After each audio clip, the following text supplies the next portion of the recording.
Hi everyone, today I will be looking at the G.I. Joe Classified Series 6-inch action figure Arctic Mission Storm Shadow. Now this is an Amazon exclusive, so if you want to pick him up stateside, you're gonna have to look over there. After watching several reviews of the G.I. Joe Classified Series, I'm super impressed by it, and I'm still catching up on the first wave of action figures. I wasn't expecting this to drop so fast, but my friend Terry walked into a local Singapore specialty store a few days ago and noticed that this was in stock, so a shout out to him for hooking me up. My little brother had this when we were small, as the 3 3/4 inch Ninja Force action figure, so I'm super excited to get this open right now. The top of the box shows the Cobra symbol as well as the number 14, being the 14 action figure in this series.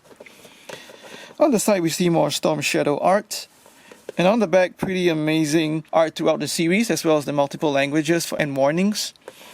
And on the other side, a couple of badges to show the sort of skills that Storm Shadow has. So let's get this open now.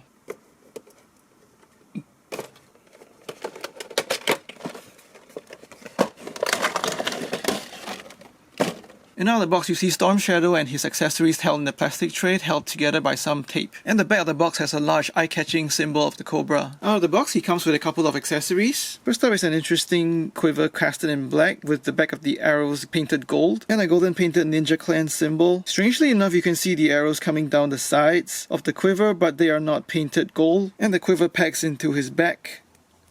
Next up we have the plain white sheath for his sword, and you can see the details sculpted into the sheath as well as the peg, and this peg then attaches to the hole on the back of the quiver.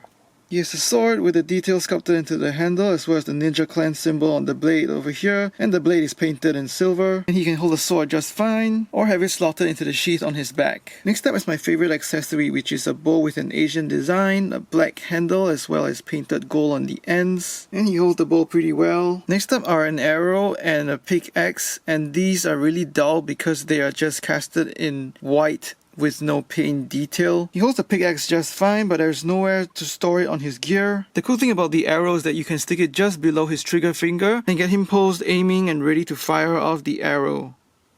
And lastly, it comes with a white 4-pronged grappling hook with the rope coiled around it. And uncoiled, the rope is about 32 centimeters long or 12.5 inches. And of course, he holds onto the grappling hook just fine. Onto the figure itself, let me touch on the biggest problem that I have with this figure. It's that Hasbro has decided to cast all the white plastic parts in a sort of strange yellowish white tone. Now, I don't think this is faithful to the original 3 3/4 inch Ninja Force action figure, and the yellowish white plastic stands out against the white paint that they use for the Arctic camo on the black parts. So this is a really strange design choice that Hasbro has decided to make. However, this figure has many other strengths I will touch on in the rest of this review that will help me look past this strange design choice. Taking a closer look at the sculpt and paint, he's got a digitally printed eyes that are really expressive and sharply applied fabric pattern on his mask as well as on his hood with creases on the fabric on the back. Some might also say that his hood has a very strange floating look on it, but you can easily remove it. He's got a sculpted collar as well as the plates on his chest with a Ninja Clan logo painted in gold. More sculpted detail for the gear on his abdomen with the white Arctic camo, black and gold shoulder straps, a white shoulder and shoulder pad with the rest of his arm casted in black, showing more of the Arctic camo as well as the fabric and gear down his arm. The back of his armor looks interesting with white, gold and black painted details as well as the Arctic camo. He's got pouches on the back of his flexible plastic skirt.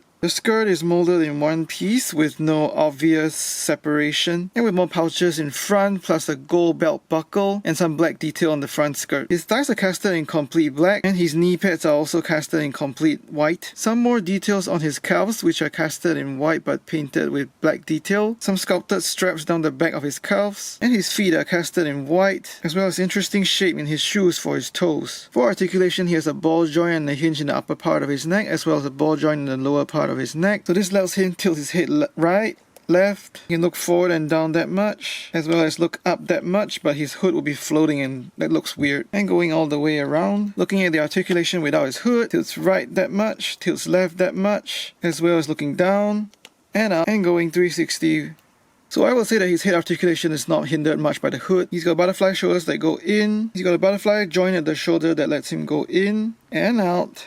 Onto shoulder articulation, Hasbro has now developed the gold standard in shoulder pad design. The shoulder pad is actually attached right here onto the peg of the arm that goes into the body. That means you have a completely unhindered swivel all the way 360 even with the shoulder pad, and this is fantastic. With soft plastic and the shoulder pad, he also gets a relatively unhindered outward hinge, an upper bicep swivel, double jointed elbows, they get you a good range, and a swivel, as well as up and down hinge on his wrist. He has an ab crunch that lets him get one click forward, as well as coupled with the ball joint in the waist gets him quite a good forward bend. One click backward, as well as the ball joint gets him quite a large backward bend. 360 swivel at the ball joint at the waist. To get a full range of hip articulation, you use the drop down ball joints. And with the soft plastic skirt, you can get him forward and backward that much. The back slightly hindered, as well as a pretty perfect sideways split.